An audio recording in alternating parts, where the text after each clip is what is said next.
Right, welcome back to left and right. Tamil Nadu రాజధాని చెన్నై భయంకరమైన పరిస్థితుల్లో ఉంది.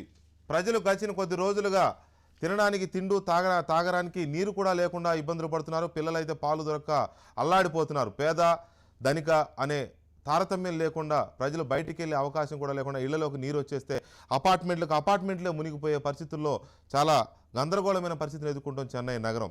ఎందుకు ఈ పరిస్థితి చెన్నై నగరానికి దాపురించింది?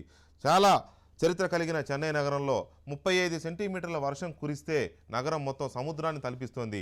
చెన్నై చంద్రమా బదులు చెన్నై సంద్రమా అనే తరహాలో నిన్నటి నుంచి వార్తా కథనాలు, రకరకాల హెడ్డింగులు దాన్ని వర్ణిస్తూ ఇవన్నీ చూస్తున్నాం. ఏకంగా ఎయిర్పోర్ట్నే మూసేశారు అంటే రన్వేలో నీళ్లు రావడం వల్ల పరిస్థితి ఎంత దారుణంగా తయారైందో చూడొచ్చు. గడిచిన 130 సంవత్సరాల చరిత్ర కలిగిన హిందూ పత్రిక కార్యాలయం మొట్టమొదటిసారిగా మూతపడింది కార్యాలయంలోకి నీరు రావడం వల్ల. ఇది ప్రత్యక్ష తార్కాణాలు. చెన్నై నగరంలో ఎంత వర్షం పడింది, ఆ పడిన వర్షాన్ని తనలో ఇముడ్చుకోలేక బయటికి పంపే మార్గం లేక చెన్నై నగరం ఎంతగా కడుపుబ్బిపోతుందో, ఎంత దారుణంగా అక్కడ ప్రజలు ఇబ్బంది పడుతున్నారో ఒకసారి మనం ఆలోచించవచ్చు. ఇవాళ భారతదేశంలో జరుగుతున్న చర్చ అంతా స్మార్ట్ సిటీలు. ఈ స్మార్ట్ సిటీలు అంటే ఇలాంటి వర్షం పడినప్పుడు తట్టుకుంటాయా? ప్రభుత్వం తీసుకుంటున్న స్మార్ట్ సిటీల కాన్సెప్ట్లో ఇలాంటి వర్షాలు కానీ లేకపోతే ట్రాఫిక్ బాగా పెరిగినప్పుడు కానీ ఏం చేయాలో స్మార్ట్ సిటీల కాన్సెప్ట్లో ఉందా? అసలు ఇప్పుడు ఆల్రెడీ ఉన్న నగరాలు చెన్నై, హైదరాబాద్, విజయవాడ లాంటి నగరాలు ఏం నేర్చుకోవాల్సి ఉంది? గత సంవత్సరం కొద్ది సంవత్సరాల క్రితం ముంబైలో 50 సెంటీమీటర్ల వర్షం పడితే ఇంతకంటే దారుణమైన పరిస్థితి అక్కడ చూసాం. సో ఈ పరిస్థితుల్లో మొత్తంగా ఉన్న నగరాలు ఏం చేయాలి, కొత్తగా నిర్మించబోయే నగరాల్లో ఎలాంటి చర్యలు తీసుకోవాలి అనేది డిబేట్ నెంబర్ 2లో చూద్దాం.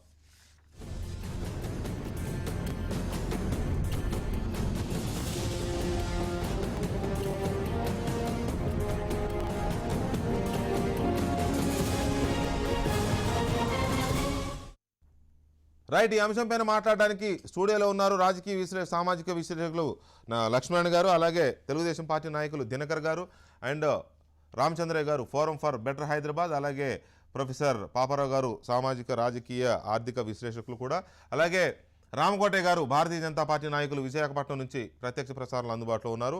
గౌతమ్ రెడ్డి గారు విజయవాడ నుంచి ప్రత్యక్ష ప్రసారంలో ఉన్నారు. వీరితో పాటు బొలిశెట్టి సత్యనారాయణ గారు, కాంగ్రెస్ పార్టీ నాయకులు టెలిఫోన్ లైన్లో ఉన్నారు. వారు ఢిల్లీ నుంచి మనకు అందుబాటులో ఉన్నారు. ముందుగా వారితో మాట్లాడదాం. సత్యనారాయణ గారు నమస్కారం అండి. నమస్తే సార్. ఈ నగరాల నిర్మాణం, నగరాల రూపం, స్మార్ట్ సిటీలు అంటే ఏంటి, వీటి మీద మీరు కొద్దిగా స్టడీ చేశారు. గతంలో మనం మాట్లాడినప్పుడు దానికి సంబంధించిన వివరాలు చెప్పారు మీరు. ఇప్పుడు చెన్నై అనుభవాన్ని కానీ, ఇంతకుముందు వైజాగ్ అనుభవాన్ని కానీ, అంతకుముందు ముంబై అనుభవాన్ని కానీ తీసుకుంటే ఇవాళ చెన్నై పడుతున్న నొప్పులకు, చెన్నై పడుతున్న ఇబ్బందులకు కారణం ఏంటి? స్మార్ట్ సిటీలు అనేవి ఎలా ఉండాలి? ఈ చెన్నై, ఈ హైదరాబాద్, ఈ విజయవాడ, ఈ వైజాగ్, ఈ ముంబై, ఈ ఢిల్లీ, ఈ కలకత్తా, వీటిని ఈ వరదల బారి నుంచి తప్పించే అవకాశం ఉందా లేదా? తప్పకుండా ఉందండి. అంటే బేసిక్ గా భూదేవికి చాలా ఓపిక ఉంటుందండి. భూదేవి అంత ఓపిక అంటారు కదా. కానీ ఓపిక నశించినప్పుడు ఇటువంటి ఉపద్రవాలు వస్తుంటాయి. మనం ఏమంటే దాన్ని కావాలనే నిర్లక్ష్యం చేస్తున్నాం. అంటే JNNURM అని చెప్పి Jawaharlal Nehru urban renewal mission అని ఉంది. దాంట్లో గైడ్ లైన్స్ లో ఒక సిటీ డెవలప్మెంట్ ప్లాన్ అనేది కాన్సెప్ట్ పెట్టారు వాళ్ళు. అవును, సిటీ డెవలప్మెంట్ ప్లాన్ అంటే ఏ సిటీలో ఆ సిటీలో పెద్దలందరూ కూర్చొని, ఎక్స్పర్ట్స్ కూర్చొని డెవలప్మెంట్ ప్లాన్ డిజైన్ చేయాలి. ఫర్ ఎగ్జాంపుల్ మీరు అడిగిన చెన్నై నగరానికి సిటీ డెవలప్మెంట్ ప్లాన్ 2009 లో ఒకటి తయారైంది. ఆ సిటీ డెవలప్మెంట్ ప్లాన్ కి కంప్లీట్ గా భిన్నంగా నగరం అభివృద్ధి చెందింది అప్పటి నుంచి ఇప్పటి వరకు. ఎక్కడెక్కడ అప్పుడే ఐడెంటిఫై చేసి ఈ ఏరియాలో ఈ ఉండకూడదు, ఈ ఏరియాలో ఇది ఉండకూడదు, రేపు పొద్దున ఎక్కడైనా పెద్ద వరదలు వస్తే చాలా ప్రమాదం వస్తుంది అని చెప్పి నేను రిఫర్ చేస్తున్నాను స్పెసిఫిక్ గా సిటీ డెవలప్మెంట్ ప్లాన్ 2009. అలా ఎక్కడైనా మూలలో పెట్టుకుంటే వాళ్ళని తీసి ఒకసారి చూడమని చెప్తాం. చాలా క్లియర్ డైరెక్షన్స్ ఉన్నాయి అందులో, అన్ని వైలేట్ చేసాం. నెక్స్ట్ ఇంకోటి ఏమంటే మీరు చెప్పిన స్మార్ట్ సిటీ అనేది, సార్ బేసిక్ గా స్మార్ట్ సిటీ అనేది అక్కడ ఉన్న మన సిటీలో ఉన్న వాళ్ళకి ఉపయోగకరంగా ఉండాలంటే దాంట్లో మన ప్రమేయం ఉండాలి, మన కన్సల్టెన్సీ ఉండాలి. నెక్స్ట్ ఇంకోటి ఏం చెప్పారంటే డిస్క్లోజర్ క్లియర్ గా ఉండాలి. అంటే ఇప్పుడు ఏం చేస్తున్నది క్లారిటీగా ఉండాలి, మనకు ఓపెన్ గా ఉండాలి పాలసీస్ అన్ని. ఇవన్నీ కవర్డ్ పాలసీ. ఎవరు డిసైడ్ చేశారు ఈ స్మార్ట్ సిటీ పాలసీ? మోడీ గారు డిసైడ్ చేశారా? సిస్కో డిసైడ్ చేసిందా? సీమెన్స్ డిసైడ్ చేసిందా? ఎవరు డిసైడ్ చేశారు మనకు తెలియదు. సడన్ గా స్మార్ట్ సిటీ అనౌన్స్ చేశారు. ఆయన ఏమన్నారు, మీకు కావాల్సిన అన్ని కూడా మీకు అడగకుండానే వచ్చేస్తాయి స్మార్ట్ సిటీ అంటే. మీకు రేపు ఏం కావాలో అది మేము ఇవాళ తయారు చేసి పెడతాం. అన్నిటికీ కారణం ఏంటంటే సెన్సార్స్ ఉంటాయి ప్రతి దగ్గర. మీరు ఎక్కడైనా పైప్ లీక్ అయితే సెన్సార్, ట్రాఫిక్ జామ్ అయితే సెన్సార్, అన్ని సెన్సార్లే. ఇది ఒక సెన్సార్ కంపెనీకి మనం బిజినెస్ ఇస్తున్నాం. బట్ బాటమ్ లైన్ ఏంటంటే మా వీధి కాలువ కొద్దిగా కవర్ అయిపోతుంది, దీన్ని క్లీన్ చేస్తే మనకి ఈ ప్రాబ్లం సాల్వ్ అయిపోతే అక్కడ ఎవరైనా వీధిలో ఉన్నాడు చెప్తే వినేవాడు లేడు అక్కడ. ఇది చాలా పెద్ద ప్రమాదం అండి. ఒకప్పుడు వచ్చింది సూరత్ లో. సూరత్ ఫస్ట్ స్మార్ట్ సిటీ కింద సెలెక్ట్ అయింది. ఈ ఫస్ట్ స్మార్ట్ సిటీ సూరత్ వచ్చినప్పుడు ఇదివరకు ప్లేగ్ వచ్చింది, మొత్తం అందరూ సిటీ వదిలి పారిపోయారు. ఒక ఎస్ఆర్ రావు అని ఒక IAS officer, senior IAS officer, అప్పటికైనా సీనియర్ కాదనుకోండి, జూనియర్ మీలాంటి కుర్రాడు, మనలాంటి కుర్రాడు అనుకోండి. ఆయన ఏం చేశారంటే ఒక అతను సింగిల్ హ్యాండెడ్ గా మొత్తం సిటీ అంతని జాగ్రత్త చేసి అందరిని ఇన్వాల్వ్ చేసి he made the city, turned the city Surat as the best city in the country. మన ఆఫీసర్లు వాళ్ళు చేయగలిగే పనులు ప్రజలను పట్టుకొని చేయడం మానేసి ఎవరో డిసైడ్ చేసిన సిటీలో, మీకు చెప్తున్నాను ఈ రోజు రేపు స్మార్ట్ సిటీ అంటే ఇప్పుడు రైతులు విత్తనాలు అడిగితే నేను టాబ్లెట్లు ఇస్తానంటాడు, వాయిస్ ఇస్తాను. ఇది కాదండి స్మార్ట్ సిటీ ప్లాన్. అసలు ఫస్ట్ సిటీ డెవలప్మెంట్ ప్లాన్ అంటే ప్రతి సిటీ ఉండాలి. అలాగే చెన్నై నగరం లాగా ప్రతి నగరంలో కూడా ఎత్తుపల్లాల ముందు నుంచి మనకు గవర్నమెంట్ వ్యవస్థ ఉంది. వర్షాలు వచ్చినప్పుడు సత్యనారాయణ గారు మరొకసారి మనం కలిసినప్పుడు డీటెయిల్ గా దీని మీద డిస్కస్ చేద్దాం. Thank you very much. Thank you very much Satyanarayana గారు. రామచంద్ర గారు, మీ అబ్జర్వేషన్ ఏంటి? చెన్నై పడుతున్నాయి మామూలుగా లేదండి, అక్కడ ఇబ్బంది భయంకరంగా ఉంది నిజంగా. అక్కడ అపార్ట్మెంట్స్లో సెల్లార్లు మునిగిపోయినాయి. సెల్లార్ కాదు, ఫస్ట్ ఫ్లోర్ ఫ్లాట్స్ మునిగిపోయినాయి. సెకండ్ ఫ్లోర్లో కూడా నీళ్ళు వచ్చేసాయి. పెద్ద పెద్ద నాయకులు అందరూ రోడ్ల మీద తిరిగే పరిస్థితి, విమానాలు ఆగిపోయినాయి, ఏం చేయలేని పరిస్థితి. బయట వాళ్ళు లోపలికి వెళ్ళే పరిస్థితి లేదు, లోపల వాళ్ళు బయటకు వచ్చే పరిస్థితి లేదు. ఒక ద్వీపంలాగా కనపడుతుంది. అది ఎలా చెప్పాలి మనం? అంటే ఇప్పుడు ఈ 24 గంటల్లో వచ్చినటువంటి వర్షం ఏమో మితిమీరి వస్తున్నటువంటి వర్షం, ఇంకా 72 గంటలు వస్తుందని చెప్తున్నారు. అది ఊహించడానికే భయంకరంగా ఉంది. బట్ దీని ఒక్క క్షణం పక్కన పెట్టినా ఇప్పుడు 2 వారాల క్రితం నవంబర్లో వచ్చిన వర్షం చెన్నై ఆహ్వానించాలి ఆ మేరకు వర్షాన్ని. 2020 అప్పటి వరకు అది మంచిదే, 2020 కానీ అప్పటికే ఆగిపోయి చాలా ఇబ్బంది పడింది. సో ఈ రోజు చెన్నైలో ఉన్న పరిస్థితి ప్రతి నగరంలోనూ ఉండేది. మనకు వర్షాలు లేదు కాబట్టి మనం మాట్లాడుకుంటాం. అంతే. ఆ వర్షం హైదరాబాద్ లో పడి మనం ఇదే చర్చ పేరు మారిస్తే హైదరాబాదే. అందుకే నేను లింక్ పెట్టింది ఇప్పుడు ఇది అవుతుంది. చివరికి ఇప్పుడు మనకు పరిష్కారాలు ఎట్లా సాధ్యం కాదు అంటే దీంట్లో మనం 3వసారి బిల్డింగ్ రెగ్యులరైజేషన్ స్కీమ్ హైదరాబాద్ లో అమలు చేస్తున్నాం. చెన్నై అమలు చేసి ఉంటుంది, ఏపీలో అమలు జరుగుతుంది ఇప్పుడు బిల్డింగ్ పెనలైజేషన్ స్కీమ్ అని. 10 సంవత్సరాలకు ఒకసారి ఇల్లీగల్ గా వచ్చే బిల్డింగ్స్ నువ్వు నాలాల మీద కట్టుకో, నువ్వు చెరువులు ఆక్రమించుకో, ఓ 10 ఏళ్ళు ఆగు నేను రెగ్యులరైజ్ చేస్తా. ఇవి ఈ సంస్కృతికి అలవాటు పడిన తర్వాత రాజకీయ నాయకుడు, అవినీతి అధికారి, బిల్డరు, వీళ్ళ ముగ్గురి నెక్సెస్ అసలు సిటీస్ని నాశనం చేసేసినాయి. ఇప్పుడు వీళ్ళని ఎవరు కంట్రోల్ చేయాలి? స్మార్ట్ సిటీస్ అంటే మళ్ళీ దాని మీదకి వద్దాం, అది వేరే. ఇప్పుడు సిటీ డెవలప్మెంట్ అనుభవం మనకి ఏం చెప్తుంది అనేది ఇప్పుడు ఇంపార్టెంట్. నేను ఈ అనుభవం నుంచి కూడా మనం నేర్చుకోము అంటున్నాను. ఎందుకంటే ఎంత దిగజారిపోయినాయంటే quality of politics, public life, expert అడ్వైజ్కి ఏమాత్రం విలువ లేనటువంటి తత్వం ఈరోజు నగర పాలక సంస్థల్లో, ముఖ్యమంత్రుల్లో ఆ స్థాయిలో తయారైపోయింది. మీకు ఇంటర్నేషనల్ కన్సల్టెంట్ అయితేనే మీకు విలువ, స్థానికంగా ఉండేవాడు చెప్తే విలువ లేదు. దాని వెనక పెద్ద ప్రాజెక్ట్ వచ్చి కోట్లు ఫీజులు వసూలు చేస్తే అప్పుడు ఆనందం. ఆ 4 రోజుల ప్రచారం, ఆ 4 రోజుల ప్రచారం కోసమే, అది ఏదో చిత్తశుద్ధి చేయాలని కాదు. లేకపోతే గత 20 సంవత్సరాలుగా హైదరాబాద్ మీద 4 మాస్టర్ ప్లాన్లు తయారైనాయి, కోట్లు ఖర్చు పెట్టినారు. మరి ఏమవుతా ఉంది? సిటీ డెవలప్మెంట్ ప్లాన్ అని ప్రతి దీనికి జేఎన్ఆర్ఎల్ ఫండ్స్, మీకు అక్కడ ఫండ్స్ వస్తున్నాయంటే ఆ ప్లాన్ తయారవుతుంది తప్ప నలుగురు కూర్చొని ఇదో మేము సిటీ డెవలప్మెంట్ ప్లాన్ తయారు చేసినాం. లేకపోతే urban unified metropolitan transport authorities ఉండాలి కంపల్సరీ, కానీ జేఎన్ఆర్ కండిషన్ పెట్టింది. సో నిధులు వచ్చేదానికి కావాల్సిన కండిషన్స్ని ఆ రోజు మీట్ కావడం, నిధులు తెచ్చుకోవడం, మరుసటి you are back to square one. Right. Paparao garu, మీ అబ్జర్వేషన్ ఏంటి చెన్నై మీద? చెన్నై ఇప్పుడు పడుతున్న ఇబ్బందులకు కారణం ఏంటి?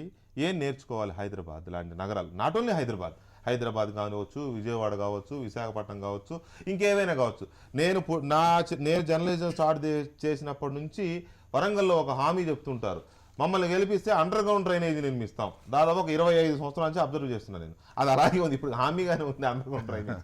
సో దీన్ని మనం చెన్నై అనుభవాన్ని మనం అన్వయించుకుంటే ఎలా ఉంది ఒకసారి, ఆ వర్షం హైదరాబాద్లో ఊహించుకుంటే ఎలా ఉంటుంది?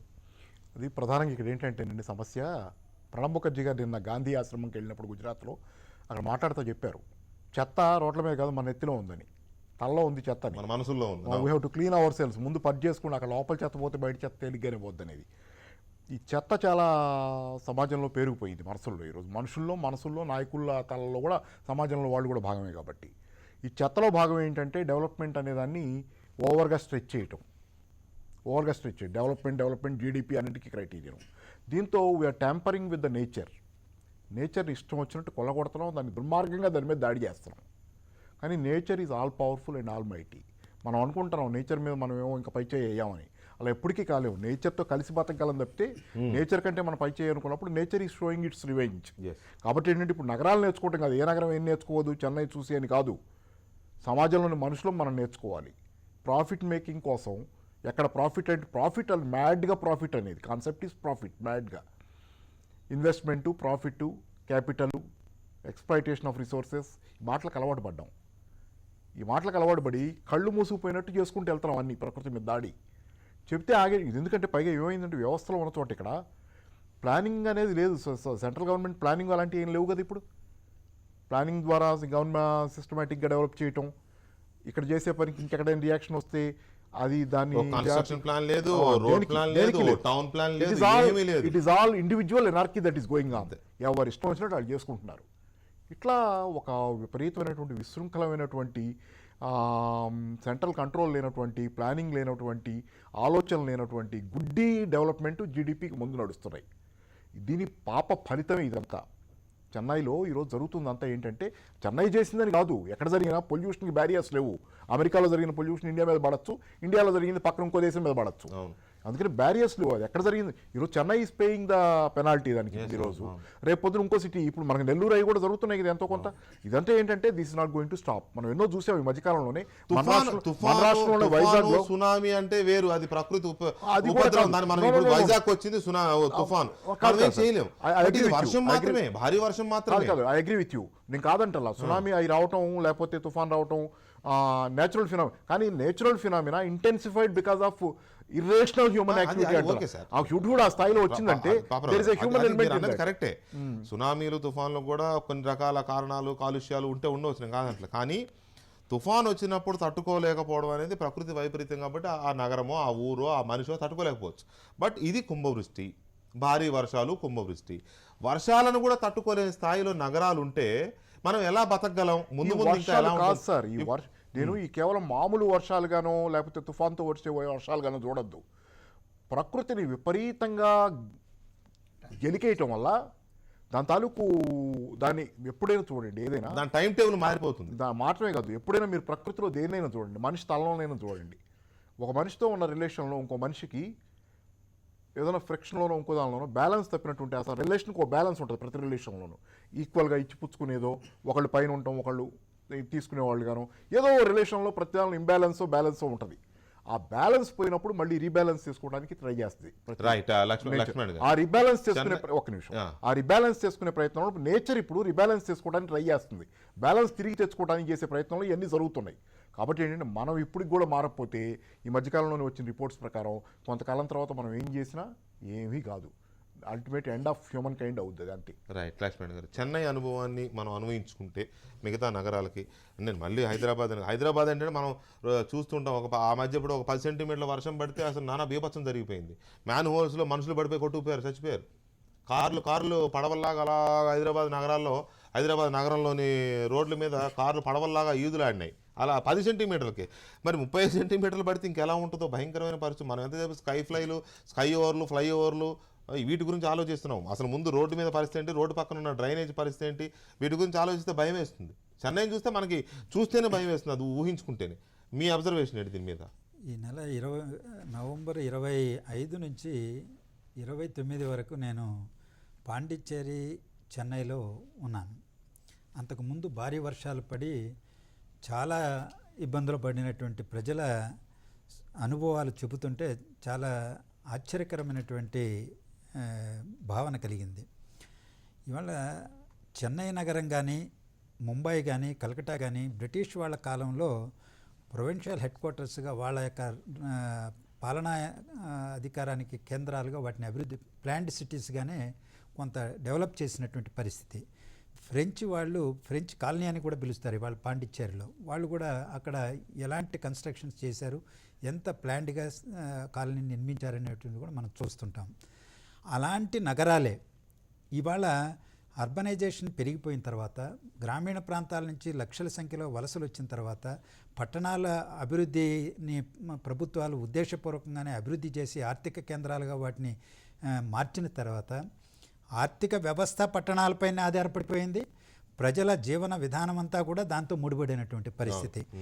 ఇవి ఒక ప్రణాళికాబద్ధంగా డ్రైనేజీ సిస్టమ్ కానీ, రోడ్ల వ్యవస్థ కానీ, లేకపోతే అక్రమ నిర్మాణాలను అరికట్టడంలో కానీ, వీటిని ఒక పథకం ప్రకారం ఒక పద్ధతిలో హేతుబద్ధంగా నిర్మించడానికి ప్రయత్నం చేయకుండా అడ్డగోలుగా ఎప్పుడైతే అభివృద్ధిని ప్రోత్సహించడం జరిగిందో, ఆక్రమణలను ప్రోత్సహించడం జరిగిందో, వాటిని రెగ్యులరైజ్ చేసేటువంటి పరిస్థితి ప్రభుత్వాలు విధాన నిర్ణయాలను తీసుకోవడం జరిగిందో, దాని యొక్క దుష్ఫలితమే ఇవాళ చెన్నైలో మనం చూస్తున్నాం.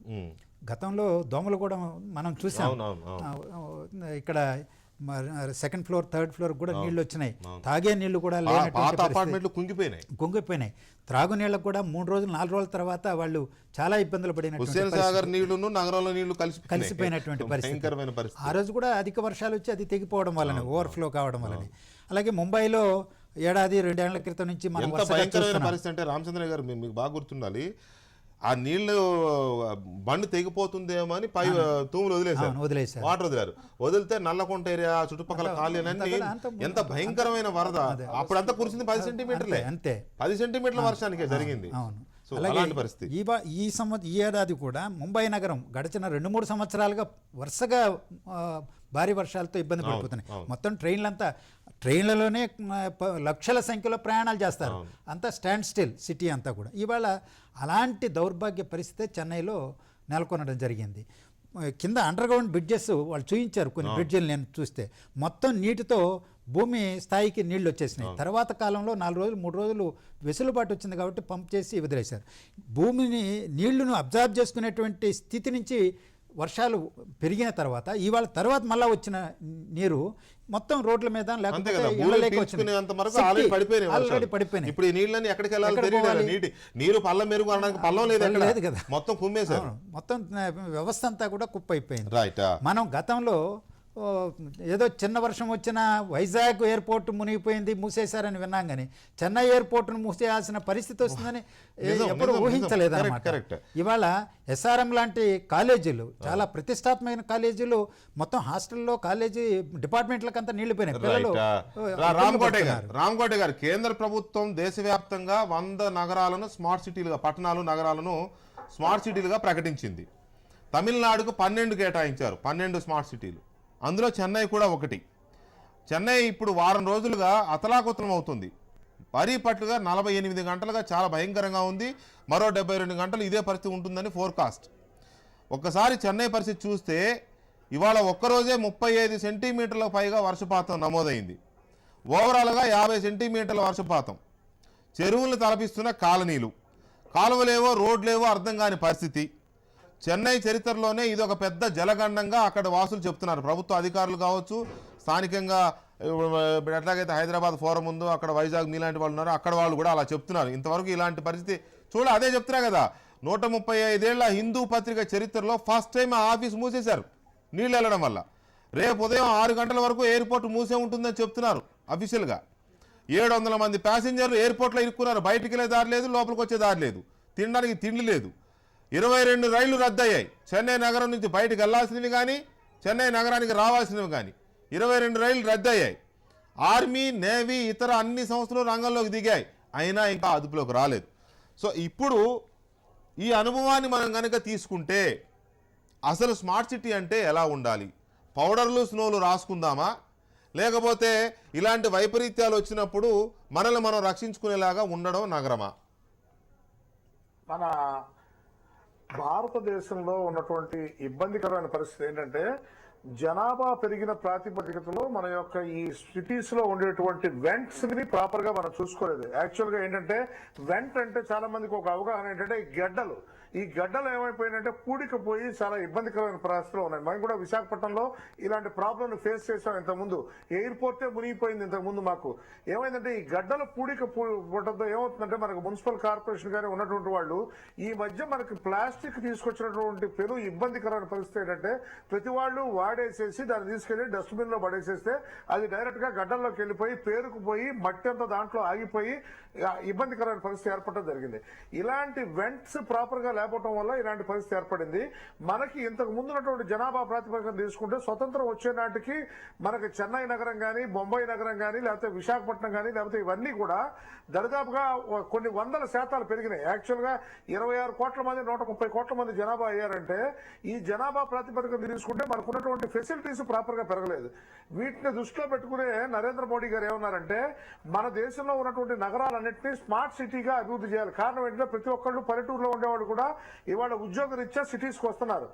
ఇవాళ హైదరాబాద్ నగరాన్ని తీసుకుంటే 67 లక్షల మంది ఉన్నారు. చెన్నై నగరం 1,25,00,000 మంది ఉన్నారు. అలాగే బాంబే ఇవన్నీ కూడా పెద్ద పెద్ద నగరాలుగా ఉన్నాయి. వీటిలో ఉన్నటువంటి ప్రాబ్లం ఏంటంటే వెంట్స్ ప్రాపర్ గా లేకపోవడం వల్ల ఇలాంటి ప్రతి నగరానికి ఇబ్బందికరమైన పరిస్థితి ఏర్పడుతుంది. వీటిని స్మార్ట్ సిటీగా చేసినప్పుడు ఏంటంటే ముఖ్యంగా ఉన్నటువంటి మనకి కాలువలు ఈ పూడికి లేకుండా ఉండేటువంటి వాటికి వాళ్ళకి ఎస్టీపీ సిస్టమ్ ను ప్రాపర్ గా చేసి వీటన్నిటిని ప్రాపర్ గా ముందుకు తీసుకెళ్లాల్సిన అవసరం ఉంది. చాలా మంది ప్రతిరోజు అబ్జర్వ్ చేస్తారు స్మార్ట్ సిటీస్ కి ఓన్లీ ఎడ్యుకేషన్ అండి, మెంటల్ ఎడ్యుకేషన్ కోసం స్మార్ట్ సిటీస్ డెవలప్ చేస్తున్నారు. దీని మీద 50,000 కోట్ల రూపాయలు పెట్టుబడి పెట్టినా కూడా తర్వాత నిర్వహించుకునే బాధ్యతని మాత్రం ప్రజలకు అప్పచెప్పాలి. అందువల్ల ఏంటంటే ఫస్ట్ ఈ Swachh Bharat and smart city రెండు కూడా ఈక్వల్ గా వెళ్తూ ఉంటాయి. ఎందుకంటే ఉన్న డస్ట్ తీసుకెళ్లి రోడ్డు మీద పడేసి రోడ్డు ఇబ్బంది పడకుండా ఉండాలని. అదేవిధంగా ఈ రోడ్లు కూడా ఏం చేశారంటే ఈ మధ్యకాలంలో డే బై డే ఏం చేశారు, రోడ్లు పెంచుకుంటూ పోయారు హైట్.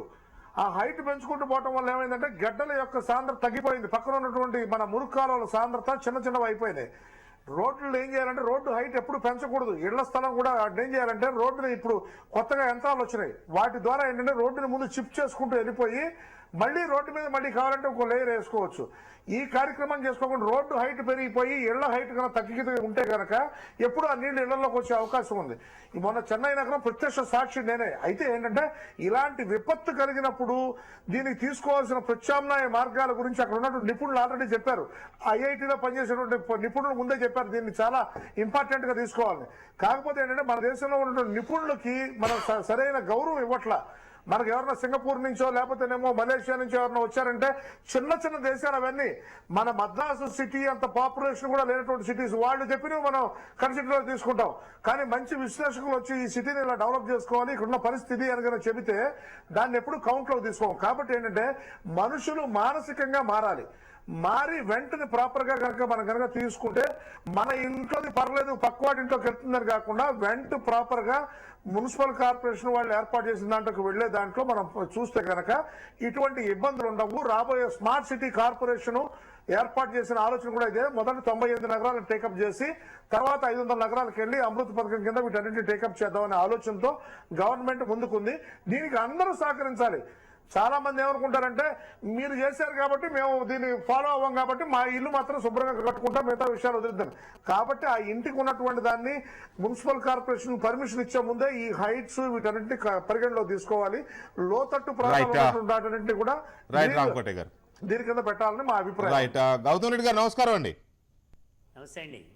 విజయవాడకి భారీ వర్షాలు కొత్త కాదు, ఇలాంటి అనుభవాలు మీకు కూడా ఉన్నాయి. కాకపోతే ఏంటంటే చెన్నైలో పడినంత వర్షం పడలా, మీ దగ్గర పడితే పరిస్థితి ఏంటి? బుడమేరు పొంగితేనే సగం విజయవాడ సతమతం అయిపోతూ ఉంటుంది. ఓకే, కృష్ణానదిలో కాస్త నీరు ఎక్కువ వచ్చి ప్రకాశం బ్యారేజీ ఇంకా వదలలేదేంట్రా బాబు అని గోలబెట్టే జనం కొన్ని కాలనీలు చూస్తూ ఉంటాం మనం. ఈ పరిస్థితుల్లో విజయవాడ కానీ విజయవాడ లాంటి నగరాలు కానీ చెన్నై నుంచి నేర్చుకోవాల్సింది ఏంటి? చెన్నైని చూస్తే మీకు ఏమనిపిస్తుంది? నేను అది చెప్పే ముందు ఒక్క మాట. విజయవాడ నగరానికి సంబంధించినంత వరకు మా చిన్నతనంలో అయితే బుడమేరు పక్కనే ఉండే ఏలూరు కెనాలు, బుడమేరు పొంగి ఏలూరు కెనాల్ వచ్చి మేము ఉండేటువంటి ప్రాంతాలన్నీ కూడా అన్నీ కూడా జలమలమైపోయడం జరిగింది. అవును.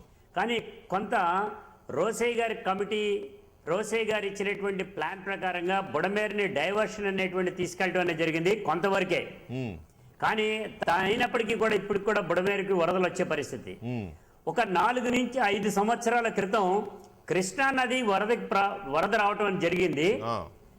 కృష్ణా నదికి ఆనుకునే ఇప్పుడు ఏదైతే అమరావతి అనేటువంటి నగరాన్ని నిర్మాణం చేస్తాం, రాజధాని ఏర్పాటు చేస్తా ఉన్నారో మొత్తం జలంతో నిలబడిపోయి ఉన్నాయి. అవును.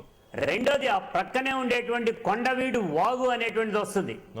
ఆ వాగు నుంచి వచ్చేటువంటి తఫాల వరగా ప్రతి సంవత్సరం కూడా దాని నీరంతా కూడా పక్కకి వెళ్ళిపోయే పరిస్థితి. నీరుకొండ అనేటువంటి ఒక ప్రాంతం ఉంది. ఎక్కడైతే మనం రాజధాని ఏర్పాటు చేస్తాం, నీరుకొండ అనేటువంటి దాని పేరే నీరుకొండ. నీటితోనే ఉంటుంది ఎప్పుడు కూడా నిండి. ఎప్పుడో ఒక కరువు కనుక ఉండి ఏ రకంగానూ కూడా నీరు రాకుండా ఉంటే, వర్షం లేకుండా ఉంటే అప్పుడు క్లియర్గా ఉంటుంది ఆ ప్రాంతం. కానీ ఇన్ని జలమయమైపోయి ఉండేటువంటి ఈ ప్రాంతాన్ని ఎన్నుకోవద్దు అనేటువంటిది ఎన్నిసార్లు చెప్పినా కానీ కూడా దాన్నే ఎన్నుకోవటం అనేటువంటి జరిగింది. మరొకసారి ఇది బాంబే నగరమా, మెడ్రాసా, లేదా ఇతర ప్రాంతాల్లో ఏ రకంగా జలమైపోయినాయో అదే ప్రాంతానికి ఈ రకంగా కూడా తీసుకురావచ్చు. ఇది ఒక పద్ధతి. కానీ దాన్ని ఇప్పుడు మనం చెక్ చేసుకోవాల్సినటువంటి బాధ్యత చంద్రబాబు నాయుడు గారి పైనే ఉంది. రెండోది, నేను ఈ నగరంలో ఒక 25 సంవత్సరాలు కార్పొరేటర్గా చేసినటువంటి పద్ధతిలో నేను చెప్పదలుచుకుంది, ఏదైతే అవుట్ఫాల్ డ్రైన్స్, అండర్గ్రౌండ్ డ్రైన్స్ ఏవైతే ఉన్నాయో వాటిపైన సమగ్రమైనటువంటి రిపోర్ట్ ఈ రోజుకి లేదు. మొత్తుకున్నా కానీ అధికారులు తయారు చేయరు. ఎందుకంటే ఫ్లో ఆఫ్ వాటర్ ఎప్పుడైతే కనుక పల్లానికి వెళ్ళిపోవాల్సినటువంటి బాధ్యత ఉంటుందో దాన్ని సరైనటువంటి మార్గం లేదు. ఎందుకనంటే ఇందాక వక్తలు చెప్పినటువంటి దానిలో జేఎన్ఎన్యూఆర్ఎం ఫండ్స్ వస్తాయి, ఆర్ అదర్వైజ్ ఏ ఫండ్స్ వచ్చినా కానీ కూడా దాని వరకు మాత్రమే చేసే పద్ధతి ఉంది. ఇది అక్కడ వరకు చేశారు. కానీ మేము చిన్నతనంలో మా ప్రాంతం నుంచి 10 కిలోమీటర్ల దూరంలో ఇప్పటికీ నగరం పెరిగిపోయింది. కానీ ముందే విజన్ గ్రహించి చేసినట్లయితే ఇవాళ ఈ ప్రాంత ప్రజానీకం అందరికి కూడా ఉండదు. నుంచుంటే స్నానం చేసేటువంటిది ఉన్నది, ఇవాళ మోటార్ వేస్తే గానీ నీళ్లు వచ్చేటువంటి పరిస్థితి లేదు. డ్రైనేజీ వ్యవస్థలో ఒక చెంబు నీళ్లు పోస్తే డైరెక్ట్ గా ఎండ్ ప్లాస్టిక్ వెళ్ళేది గతంలో. ఇవాళ వేస్తే ఎక్కడ ఉన్నాయంటే ఎక్కడ వేస్తే అక్కడే ఉండేటువంటి పద్ధతి ఉంటే ఫ్లో ఆఫ్ వాటర్ అనేటువంటి లేకపోవటం వలన ఈ రకమైనటువంటి విపత్కార పరిస్థితి కనుక ఈ విజయవాడ నగరానికి వస్తే మొత్తం అంతా కూడా స్టాగ్నేట్ అయిపోద్ది. ఇది ఆల్రెడీ ఇప్పటికి 2 సార్లు వచ్చింది. నాకు తెలిసి 5 సంవత్సరాల క్రితం ఒకసారి కృష్ణానది పొంగి మొత్తం అంతా అయింది. 25 సంవత్సరాల క్రితం కూడా అదే ప్రాంతం మొత్తం కూడా అమరావతి ప్రాంతం అంతా కూడా జలమయం అయిపోయి ఉన్నాయి. అదే పద్ధతిలో విజయవాడ నగరంలో లోతట్టు ప్రాంతాలు అనేటువంటిది ఏదైతే అవుట్స్కట్స్ ఉన్నాయో అన్ని కూడా జలంతో నిండిపడిపోయి ఉంటాయి. ముఖ్యంగా సింగనగరు, పాయకాపురం, భవానీపురం, విజయవాడ నగరం మనకి ఇప్పుడు రాజధాని ప్రాంతం అవుతా ఉంది కాబట్టి ఈ అవుట్స్కట్స్ అన్ని కూడా జలమయమైపోయేటువంటి పరిస్థితి. ఇది ప్రతి 2 సంవత్సరాలకు ఒకసారి జరుగుతూ ఉంది. అటువంటిప్పుడు దీని మీద ఈ స్మార్ట్ సిటీస్ అనేటువంటి దాని మీద దానికంటే ముఖ్యంగా ఒక సమగ్రమైనటువంటి నివేదికను తయారు చేయించాలి. వాటర్ అవుట్ఫాల్ డ్రైన్ నుంచి వచ్చే వాటర్ ఎక్కడికి వెళ్ళాలి, అండర్ గ్రౌండ్ నుంచి డ్రైనేజ్ వాటర్ ఎక్కడికి వెళ్ళాలి, ఇందాక చెప్పినటువంటి రోడ్లు ఎత్తి పెంచడం అనేటువంటిది సరైనటువంటి కాదు అనేటువంటి నేను ఏకీభవిస్తా. ఎందుకంటే సత్యనారాయణపురం అనేటువంటిది ఓల్డెస్ట్ కాలనీ విజయవాడ నగరంలో. ఎత్తి పెంచడం వలన సత్యనారాయణపురం మొత్తం కూడా వాటర్ తో నిలబడిపోయి ఉంటుంది చిన్న వర్షం కురిస్తే. కానీ దీనిపైన సమగ్రమైనటువంటి నివేదిక తయారు చేసుకోకపోతే రాబోయే రోజుల్లో స్మార్ట్ సిటీ నిర్మాణం కానీ అమరావతి నిర్మాణం చాలా ఇబ్బంది జరిగేటువంటి పరిస్థితి ఉంటుంది. తస్మాత్ జాగ్రత్త అన్నా. ఇక్కడ దినకర్ గారు, చెన్నై నుంచి ప్రజలు కానీ లేకపోతే కబ్జాకోర్లు కానీ, ఇందాక రామచంద్రయ్య గారు చెప్పినట్టు కబ్జాకోర్లు కానీ లేకపోతే ఈ రియల్ ఎస్టేట్ రంగం కానీ మొత్తంగా ప్రభుత్వం కానీ నేర్చుకోవాల్సింది ఏంటి? ఎలాంటి గుణపాఠాలు నేర్చుకోవాలి? ఫస్ట్ ఒక చెన్నయ్యే కాదు, అంటే చెన్నయ్యే కాదు, భారతదేశంలో ఉన్నటువంటి అన్ని పట్టణాలు, ప్రధానమైన పట్టణాలే కాదు, చిన్న చిన్న పట్టణాలు చూసుకున్నప్పటికి కూడా ఏమైందంటే మొత్తం ఇర్రెగ్యులర్గా ఫస్ట్ ఎకలాజికల్ ఇంబ్యాలెన్స్ ఎప్పుడైతే తప్పుతుందో దాన్ని కన్సిడరేషన్లో తీసుకోకుండా మాస్టర్ ప్లాన్ ప్రిపేర్ చేసేటప్పుడు ఏదైతే వీళ్ళు పందా అనుసరించారో ఆ మాస్టర్ ప్లాన్ని కూడా వీళ్ళు కరెక్ట్గా మున్సిపాలిటీలో చూసి ప్లాన్లు ఇవ్వకపోవటము, ఇచ్చిన ప్లాన్కు అనుగుణంగా అక్కడ వారు కన్స్ట్రక్షన్ యాక్టివిటీ చేయకపోవటము, వీటన్నిటి ప్రభావమే ఇవాళ జరిగినటువంటి ఉత్పాతం. మనం సునామీని గతంలో సముద్రం నుంచి చూసాము, వాళ్ళ ఆకాశం నుంచి సునామీ వచ్చిందా అనే రకంగా ఉంది. ఇందాక ఫేస్బుక్లో కొన్ని ఫొటోస్ ఇమేజ్ పంపిస్తే ఎట్లా ఉందంటే దాదాపు సముద్రంతో చెన్నై మొత్తం కూడా కవరప్ అయిపోయినట్టు అంత భయంకరంగా ఉంది. అంటే చాలా స్పష్టంగా జనరల్గా ఏంటంటే ఒక 20 సెంటీమీటర్లు 25 సెంటీమీటర్ల వరకు వచ్చేటట్టు వానని తట్టుకునే విధంగా ఇన్ఫ్రాస్ట్రక్చర్ తయారు చేసుకుంటాం. ఇప్పుడు దాదాపు 50 సెంటీమీటర్లు వచ్చేసింది, ఇంకో 72 అవర్స్ ఇదే రకమైనటువంటి వాన ఉంటుందని వాతావరణ శాఖ చెప్తుంది. అంటే అంచనాలు మించి ఏ స్థాయికి ఒక వాన పడుతుంది అనేటటువంటి అంచనాని మించి పడిపోవటము, ఇప్పటికే 100 సంవత్సరాల క్రితం పడినటువంటి రికార్డు స్థాయి వర్షం ఏదైతే ఉందో అంత కొండపోత వాన కురవటము ఇప్పుడు మనం చూస్తూనే ఉన్నాం. ఇందాక మాగుంట శ్రీనివాసరెడ్డి గారు ఎమ్మెల్సీ గారు ఆయన సత్యం థియేటర్ అని ఉంది, ఆ థియేటర్లో జనాలకి ఆశ్రయం ఇచ్చేటటువంటి పరిస్థితి. అంటే ఏ విధమైనటువంటి పరిస్థితుల్లోకి మనం వెళ్ళిపోతున్నాం అంటే ఒకవైపు చాలా ముందు చూపుతోనే గత 65 సంవత్సరాల నుంచి జరిగినటువంటి దుష్పరిణామాల వలన పట్టణాలు ఏ విధంగా అభివృద్ధి చెందాలో ఆ విధంగా అభివృద్ధి చెందలేదనే ఉద్దేశంతో స్మార్ట్ సిటీని తీసుకొని రావడం అనేది ఆహ్వానించదగిన పరిణామం ఇవాళ జరుగుతున్నటువంటిది. కాకపోతే అందులో తీసుకోవాల్సినటువంటి కన్సిడరేషన్స్ ఏ అంశాలను దానిలో ఉంచాలి. స్మార్ట్ సిటీ అంటే ఏముండాలి, కేవలం మీరు ఇందాక అన్నట్టు ఏదో కాస్మెటిక్ సిటీ అనేటటువంటి ఇదే కాకుండా ఇన్ఫ్రాస్ట్రక్చర్ ఏదైతే మెయిన్ లోకల్ పీపుల్ ఎవరైతే ఉన్నారో లోకల్ గవర్నమెంట్ స్మార్ట్ సిటీలో ఉన్నటువంటి ఒక ముఖ్యమైనటువంటి ఇదేంటంటే main local people local authority తోటి ఒక ఫ్యామిలీ రిలేషన్ ఉన్నంత విధంగా ఆ రిలేషన్ తోటి ఉండే విధంగా ఇచ్చిపుచ్చుకునే దోమలతోటి కార్యక్రమాలు చేయించుకోవాల్సినటువంటి అవసరం ఉంది.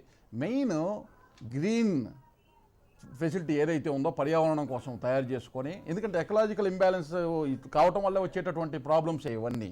అయితే డ్రైనేజ్ సిస్టము ప్రాపర్ ఛానలైజ్ చేసుకునేటటువంటి విధంగా ఇన్ఫ్లో ఎంత వచ్చినా కానీ దాన్ని అవుట్ఫ్లో ఎటువంటి ఇబ్బంది లేకుండా మిగతా లోతట్టు ప్రాంతాలు కానీ ఆ ప్రాంతం కానీ అడ్డు కాకుండా ఆ వాటర్ తోటి కప్పుబడి వేయకుండా ఉండే విధంగా తయారు చేసుకోవాల్సినటువంటి అవసరం ఉంది. దానిలో ముఖ్యంగా మనం చూసుకున్నట్టయితే వివిధ రకాల క్లస్టర్స్ ఏర్పాటు చేస్తారు స్మార్ట్ సిటీ అన్నప్పుడు. ఏంటంటే ఇక్కడ స్మార్ట్ సిటీస్ అని మనం అంటమే కానీ ఇంత మటుకి స్మార్ట్ సిటీస్లో ఏముంటాయి అనేటటువంటి అంశం మన ఎవరికి తెలియదు. ఇంటర్నేషనల్గా ఉన్నటువంటి స్మార్ట్ సిటీని చూసి ఈ ఉన్నాయి అని అబ్జర్వేషన్ చూసి మనం చెప్పింది కాన్సెప్ట్ చెప్పింది వస్తే ఆ నగరం పరిస్థితి ఎన్విరాన్మెంట్ ఎలా ఎదుర్కోవాలనేది లేదు.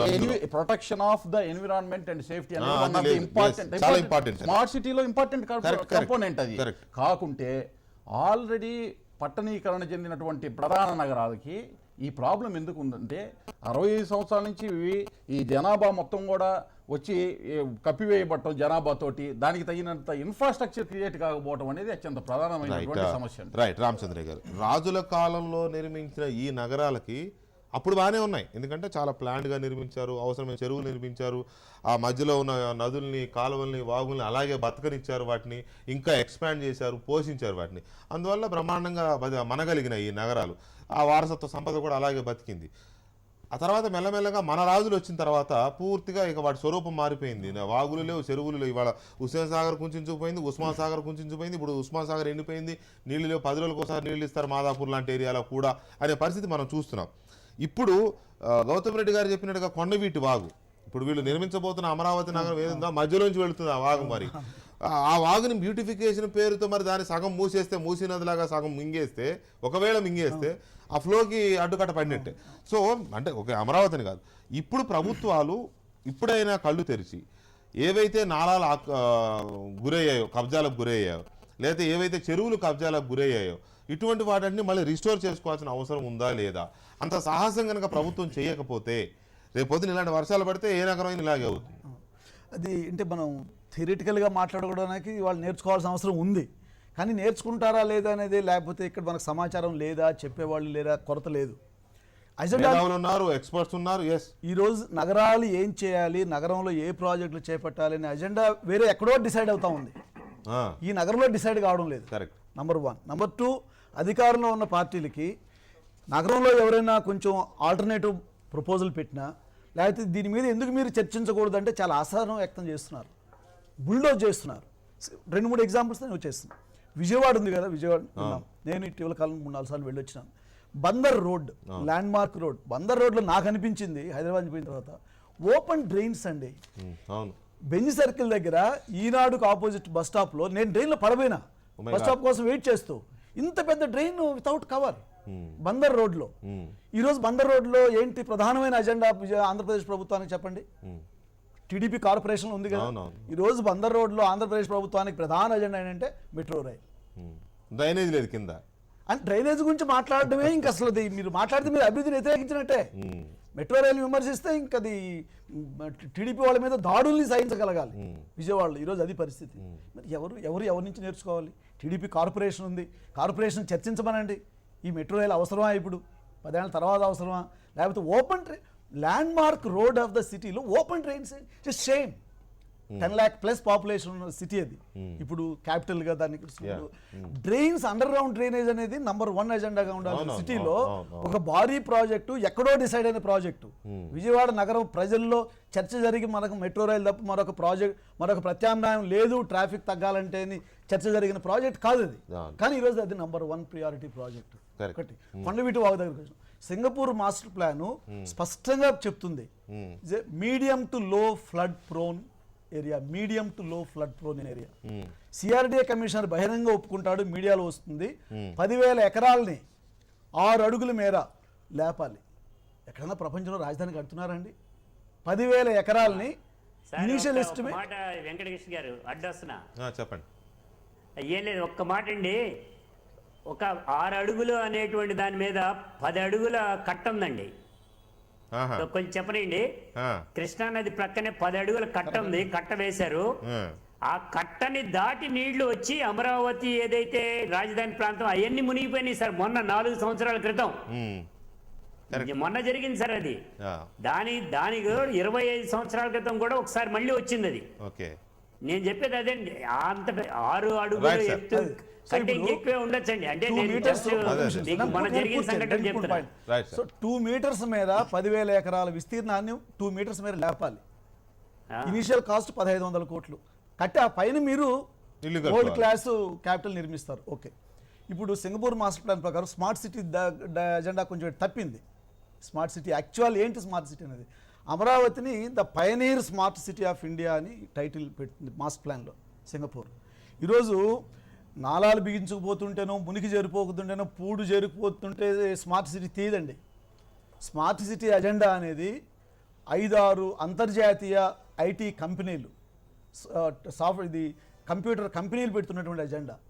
IBM, సిస్కో, సీమెన్స్, బెట్చెల్ 2005 నుంచి ప్రపంచవ్యాప్తంగా నగరాల మీద స్మార్ట్ సిటీ అజెండాని ఈ కంపెనీలు రుద్దుతున్నాయి. ఆ కంపెనీల అజెండా ఈరోజు గవర్నమెంట్ ఆఫ్ ఇండియా అజెండా అయింది. ఎందుకంటే మీరు స్మార్ట్ సిటీ మిషన్ చూడండి, లేకపోతే స్మార్ట్ సిటీ మీద ఉన్న లిటరేచర్ చూడండి. నాస్కామ్ వాళ్ళ స్టేట్మెంట్స్ గత 4 సంవత్సరాలుగా చూస్తే built in to the city ఈ కొత్త టెక్నాలజీ అంటే సెన్సార్స్ అని, మానిటరింగ్, CCTV కెమెరాలు, ఇవన్నీ కూడా entire your life is dictated by the technology. Right Baburao గారు, నేచర్ చెప్పినట్టు వినడం స్మార్టా, లేకపోతే నేచర్కు వ్యతిరేకంగా నేచర్ని మేము రీడిఫైన్ చేస్తాము అని అనుకోవడం స్మార్టా? రీడిఫైన్ చేస్తామని అంటే మనం న్యాచురల్ రిసోర్సెస్ గురించి కూడా మనం వాడుతున్న మాట ఏంటి? యూటిలైజ్ చేసుకోవడం, న్యాచురల్ రిసోర్సెస్ యూటిలైజ్ చేసుకో, అది ఉండాలి. కాకపోతే మనం మామూలు మేనేజ్మెంట్ బుక్స్లో కానీ వీటిలో రాసేవి ఏంటంటే ఎక్స్ప్లాయిటింగ్ న్యాచురల్ రిసోర్సెస్ అనేది. ఎక్స్ప్లాయిటింగ్ అంటే ఏంటంటే అది బానిస, ప్రకృతిని బానిసగా మార్చాలి, దాని మీద సవారీ చేయాలని ప్రకృతిని మన గుప్పిట్లో ఆధిపత్యం. అది అసాధ్యమే కాకుండా సూయిసైడల్. మనిషి ఈరోజు ఒక్క వర్షంతో నేను ఇంత గొప్ప నగరాన్ని నిర్మించాను, ఇంత గొప్ప నగరం మనం నిర్మించుకున్నాం, ఇది అట్లా ఇట్లా అని మనం చెప్పుకున్న స్టోరీస్ ఉంటాయి కదా నిరంతరంగా. చెన్నై నగరం గురించో ఇంకో నగరం గురించో మనం అవన్నీ ఏంటంటే దే ఆర్ ఆల్ వేస్ట్ అని చెప్పి ఒక వారిని నిరూపిస్తుంది. ఇది పరిస్థితి. అందుకంటే మనిషి మామూలుగా నేను చాలా సందర్భాల్లో మనం గమనించాల్సింది ఏంటంటే man is driven by self story ego, ఇట్లాంటివన్నీ అవన్నీ మనుషులు కొట్టుకోవడానికి, తిట్టుకోవడానికి, రాజకీయాలు చేసుకోవడానికి. ప్రకృతి చేస్తే ఆ పని అది చేస్తే నిప్పుతో చెలగటమే. అదే చేశాడు మనిషి, చేస్తున్నాడు. నేను చెప్పి ఈ మాట అంతా చెప్పిన తర్వాత మళ్ళీ రిపీట్ అదే ఎందుకు చేశారంటే మొదట అదే చెప్పాను. ఎందుకంటే స్మార్ట్ సిటీస్ దానిలో సార్ చెప్పిన సర్వైలెన్స్ ఎక్కువ ఉండటం, అంటే ప్రైవేట్ లైఫ్ లేకుండా ఎవరికి పోవటం. అసలు ఇప్పటికే సూపర్ మార్కెట్లో ఏమవుతుంది, సూపర్ మార్కెట్లో మనం పోయి ఫుడ్లో అవి కొంటా మన నెంబర్ అది ఏమైనా ఇచ్చేస్తే ఇక మన హ్యాబిట్స్ పర్చేసింగ్ హ్యాబిట్స్ అన్ని వాడి చేతిలో ఉంటాయి. వాడు మనకు మెసేజ్లు పంపుతూ ఉంటాడు. అదే కాదు మనం మెయిల్ చేస్తాం, చాలా మెయిల్ ఈమెయిల్ చేసుకుంటాం. ఈమెయిల్ చేసేమనుకుంటాం చక్కగా పంపాం మెయిల్ అనుకుంటాం. మనకి వేరే సీక్రెటే ఉండకపోవచ్చు దానిలో పంపామనుకుంటాం. కానీ ఈమెయిల్లో కీవర్డ్స్ అన్నింటినీ ప్రాసెస్ చేసుకున్నది మనకి ఏ ఇంట్రెస్ట్ ఉన్నాయో చూసి దాని ప్రకారం మనకి అడ్వర్టైజ్మెంట్స్ అన్ని వస్తాయి. స్పామ్ అంటామే అదంతా వచ్చి పడుద్ది. అంటే ఏంటి ఏ లైఫ్ లో ఏవి ఆ ఆస్పెక్టే కాకుండా ఒక నిమిషం ఆ ఆస్పెక్టే కాకుండా ఏం జరుగుతుందంటే బేసిక్ గా మనం దీనిలో టింకరింగ్ చేయబోతున్నాం. స్మార్ట్ సిటీలో డ్రైనేజ్ ఉండాలి, స్మార్ట్ సిటీలో అది ఉండాలి, ఇది ఉండాలి, ఉంటే ఇవన్నీ అది ఇప్పుడు లేకపోతే ఈ సిటీలో ఉంటే ఇదేం జరగవని. కానీ అదంతా టింకరింగ్ నేను చెబుతున్నా. మనం ఎన్ని డ్రైనేజీలు పెట్టినా అవి కావాలి, నిజమే అవి కావాలి, తప్పకుండా ఉన్న పరిస్థితులు చాలా కావాలి. కానీ మనం కనుక నేచర్ పట్ల మన ధోరణిని మార్చుకోకుండా సమాజంలో ప్రాఫిట్ కోసం మాత్రమే ఈ పనులన్నీ చేస్తా పోయి తాత్కాలికమైన షార్ట్ టర్మ్ దృక్పథం అవి కనుక ఉండేటట్లయితే మనం ఈ టింకరింగ్ మొత్తం ఏం ఉపయోగం ఉండదు. ప్రకృతి ఇంకో రూపంలో ఇంకా భయంకరంగా వచ్చేస్తుంది మీదకి. ఇప్పటికే ఏమైందంటే పొల్యూషన్ మొన్న ఈ మధ్య చదువుతున్నా ఏంటంటే ఒక పాయింట్ దాటే టైంకి వస్తుంది. గ్లోబల్ వాచ్ ఉంది దీని మీద అబ్జర్వ్ చేస్తున్నారు. అది దాటింది అనుకోండి ఇర్రివర్సిబుల్ అది. రైట్, ఇంకా మనం ఏం చేసినా మళ్ళీ పాత పరిస్థితి. రైట్ రామకోటే గారు, ఇక్కడ హుదూద్ వచ్చినప్పుడు మీ ఎయిర్పోర్ట్ రేకులు ఎగిరిపోయినాయి మొత్తం. అసలు అక్కడ ఏమీ లేదు, ఎక్కడో పడ్డా వెళ్ళి కదా. సో అంటే ఎయిర్పోర్ట్లు లేకపోతే మంచి మంచి రోడ్స్, అలాగే మీరు నాకు అన్నట్టుగా మెట్రో రైలు ఇలాంటివన్నీ ఉండడమే మనకున్న ఆధునిక నగరాలు అనుకుంటాం మనం. అలాంటి ఎయిర్పోర్ట్ కొట్టుకుపోయింది హుదూద్లో. ఇవాళ చెన్నై ఎయిర్పోర్టు చాలా చాలా చరిత్ర ఉన్న ఎయిర్పోర్ట్, అది ఇంటర్నేషనల్ ఎయిర్పోర్ట్. అలాంటి ఎయిర్పోర్టు స్తంభించిపోయింది. అసలు ఎక్కడ కార్లు ఆగిపోయినట్టుగా ఆగిపోయినాయి, విమానాలు కానీ ఇవి కానీ మొత్తం నిలిపేశారు. సో ఇలాంటి పరిస్థితుల్లో స్థానిక ప్రభుత్వాలు, రాష్ట్ర ప్రభుత్వాలు కానీ లేకపోతే ఇందాక గౌతమ్ రెడ్డి గారు చెప్పినట్టుగా మున్సిపాలిటీలు కానీ లేకపోతే మున్సిపల్ కార్పొరేషన్స్ కానీ నేర్చుకోవాల్సిన పాఠం ఏంటి? వీళ్ళు కార్పొరేటర్లను, మేయర్లు లేకపోతే పార్టీలన్నీ కలిసి ప్రభుత్వ స్థలాలు ఆక్యుపై చేసుకుంటూ పోవడమేనా? లేకపోతే ప్రకృతి అంటూ ఒకటి ఉంది, దానికి కొన్ని మార్గాలు కావాలి, నీరు పోవడానికి ఒక మార్గం కావాలి, ఇటువంటివన్నీ గుర్తించి నేర్చుకోవాల్సిన పాఠం ఏమైనా ఉందా లేదా? తప్పకుండా ఉందండి. మొన్న వచ్చినటువంటి విపత్తులో ఏమైందంటే ఎయిర్పోర్ట్ దరిదాపుగా 160 నుంచి 170 కిలోమీటర్ల గాలితో ఇది గాలి రావటం వల్ల ఎయిర్పోర్ట్ కప్పు విరిగిపోవడం జరిగింది. కానీ ఏంటంటే అది 260 నుంచి 270 కిలో నాట్స్ కోసం ఇప్పుడు దీనికోసం ఇవాళ తయారు చేయడం జరిగింది ఎయిర్పోర్ట్ విషయంలో. కానీ ఇలాంటిది ఏంటంటే రేకుల షెడ్లు ఇలాంటివి ఉన్నవి కంపల్సరీ ఇబ్బందికరమైన పరిస్థితి ఏర్పడే పరిస్థితి ఉంది. కానీ ఏంటంటే బిల్డింగ్స్ విషయంలో కూడా ఇబ్బందికరమైన పరిస్థితి ఏర్పడేది. కొన్ని బిల్డింగ్స్ కూడా కదిలినాయి. మొన్న మన హుదూద్ వచ్చినప్పుడు కొన్ని బిల్డింగ్స్ కూడా కదిలినాయి. అలాంటి సిచ్యువేషన్స్ ని మనం ముందే జాగ్రత్తగా తీసుకోవాల్సిన అవసరం, ప్రజల్ని ఎడ్యుకేట్ చేయాల్సిన అవసరం అని కూడా ఈ స్మార్ట్ సిటీస్ లో ఉంది. ప్రజలకి ఏది అవసరం, ఇప్పుడు ఇందాక ఒక వక్త మాట్లాడుతూ చెప్పారు ఏంటంటే 2005 దగ్గర నుంచి అంతకు ముందు ఉన్నటువంటి సందర్భాల్లో కూడా కొన్ని మల్టీనేషనల్ కంపెనీస్, పెద్ద కంప్యూటర్ కంపెనీస్ వాళ్ళ ఆలోచనే ఇవాళ ప్రభుత్వ ఆలోచన అన్నారు. ఏదైతే ప్రజలకు కావాలో ప్రజలు ఆలోచిస్తూ ఉంటారో అవే అనుకోకుండా ప్రజల్లోకి వస్తుంటాయి. ఇప్పుడు మనకి ఏదైతే సెల్ ఫోన్ ఉంది, టెక్నాలజీ ప్రజలకు అవసరం, ప్రజల్లోకి విపరీతంగా వెళ్ళింది.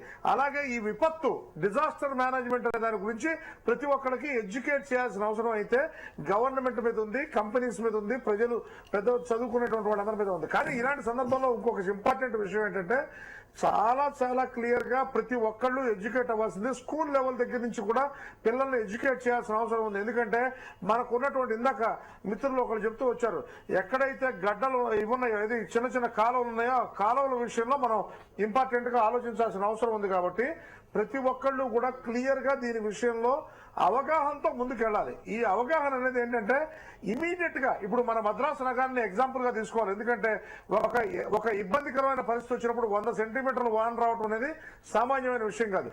కానీ ఈ విషయంలో పాపం చంద్రబాబు నాయుడు గారు స్టార్టింగ్ నుంచి కూడా ఇంకుడు గుంతలు మనం డెవలప్ చేసుకుందాం, ఈ వచ్చిన ప్రతి బొట్టుని మనం ఎన్కాష్ చేసుకుందాం అనే ఒక ఆలోచన చేశారు. ఇప్పుడు రేపు వచ్చే అమరావతిలో కూడా అలాంటిదే మన కనుక ఇంకుడు గుంతలు ఇవన్నీ డెవలప్ చేసుకుంటే అట్లీస్ట్ 15-20 సెంటీమీటర్లు వాన వచ్చినప్పుడు ఇబ్బంది లేకుండా ఉంటుంది. అలాగే ఈ సముద్రంలోకి వెళ్ళేటువంటి వెంటను కూడా ఎప్పటికప్పుడు మనం తొలగించాలి. కానీ ఈ కొన్ని ఏరియాల్లో ఇప్పుడు పాపారావు గారికి బాగా అవగాహన ఉంది. మ్యాంగ్రూవ్స్ ఉండటం వల్ల ఏమవుతుందంటే మనం ఎకలాజికల్ బ్యాలెన్సెస్ చాలా బ్రహ్మాండంగా వర్కౌట్ అవుతున్నాయి. ఈ ఎకలాజికల్ బ్యాలెన్సెస్ అన్ని సెట్ చేయడం కోసం ఏమవుతున్నాయంటే కొన్ని ఏరియాల్లో మ్యాంగ్రూవ్స్ అన్నింటినీ కట్ చేసేస్తున్నారు.